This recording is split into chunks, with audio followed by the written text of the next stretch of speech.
माता कहना अलग वस्तु है, माता मानना अलग वस्तु है। मैं कह दूं कि चलो और सब जिमो और मेरी पेटी में पाव आटा नहीं हो तो क्या शब्दों से पेट भरेगा क्या?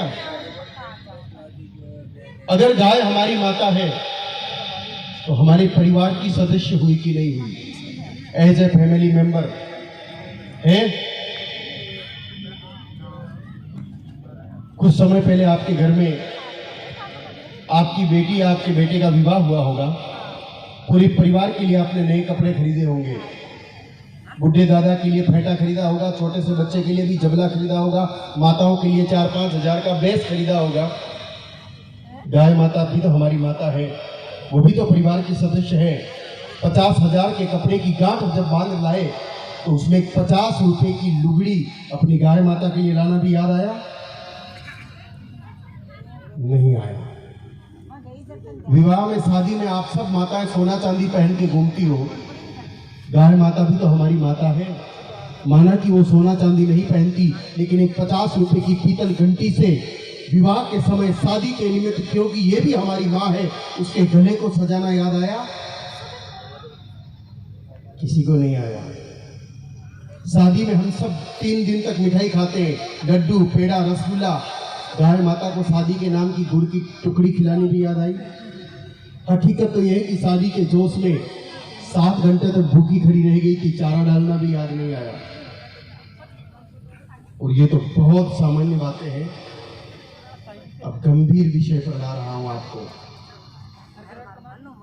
हमें हमारी जन्म देने वाली माँ का आज नहीं तो कल 100 साल पूरा होना सबको देखना ही होता है। चाहे जन्म देने वाली माँ हो, जननी माँ हो, चाहे पिता को जन्म देने वाली दादी माँ हो, चाहे माता को जन्म देने वाली नानी माँ हो, जब किसी भी माँ की मृत्यु होती है, हम उस माँ के मरे हुए शरीर को, शव को, लाश को, डेड बॉडी को स्नान कराते हैं, नए कपड़े पहनाते हैं, 4 कंधे पर उठा करके इज्जत से शमशान में ले जाते हैं और अंतिम संस्कार करके आते हैं। और गाय माता की जब मृत्यु हो जाती है तो हम घर वाले पास में भी नहीं जाते हैं, किसी ट्रैक्टर में डाल के गांव के बाहर फिकवा देते हैं, जहां उसके मृत शरीर को कुत्ते और कौवे नोच नोच करके खाते हैं। और जब धर्म की बात पूछो तो कहते हैं कि गाय हमारी माता है। बताओ ये कैसा माँ और बेटे वाला नाता है?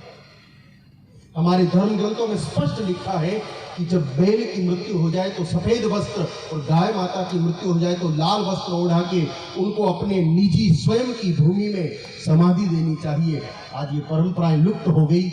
हम केवल कह रहे हैं कि गाय हमारी माता है। हमारे व्यवहार में माता और पुत्र जैसा कोई भी सूत्र नजर नहीं आता है। परिणाम स्वरूप गौशालाएं खोलनी पड़ती है और दान लेना पड़ता है। हर घर गौशाला हुआ करती थी। बिना गाय माता के दर्शन के हिंदू पानी तक नहीं पिया करता था, और गाय माता के बिना हिंदू समाज का कोई व्यक्ति अपने शुभ कार्य का कदम तक आगे नहीं रखा करता था। आज हम लोगों ने अपनी गाय माता को घर से बेघर कर दिया।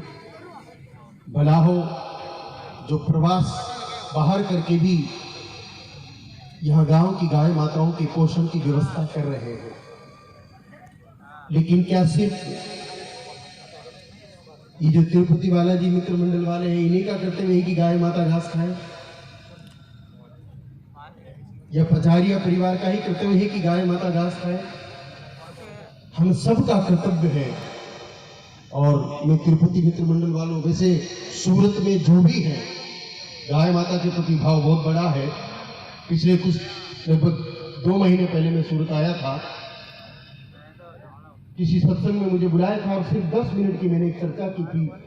अजमेर में एक चिकित्सालय बन रहा था, उन्होंने 10 मिनट में 31 लाख रुपए इकट्ठे करके हाथ में रख दिए कार्यकर्ताओं को, सिर्फ 10 ही मिनट में।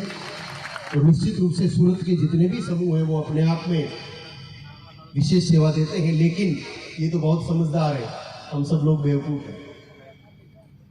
ये जो सेवा दे रहे हैं ये पक्का इन्वेस्टमेंट है और कंप्लीटली रिफंडेबल है। जो इस बात को जानते हैं, हमारे धर्म ग्रंथों में स्पष्ट लिखा है कि अष्ट ऐश्वर्यमयी लक्ष्मी गौमय वस्तई सदा, 8 ऐश्वर्यों से युक्त लक्ष्मी जी का निवास उस व्यक्ति के आंगन में रहता ही रहता है जिस व्यक्ति के भाव भोजन को गाय माता करके फिर गोबर त्याग किया। जो कुछ गाय माता के निमित्त दिया जाता है वो कई गुना लौट करके आता है। चाहे समय दीजिए, चाहे धन दीजिए और चाहे तन दीजिए, आप जो कुछ देंगे वो सब मिलने वाला है और बाकी मांगने से कुछ भी मिलने वाला नहीं है। भगवान के दरबार में मांगने वाले को न तो आज दिन तक कुछ मिला है और न मिलेगा, और एक आध को भी मिला हो तो मुझे एड्रेस दे दो।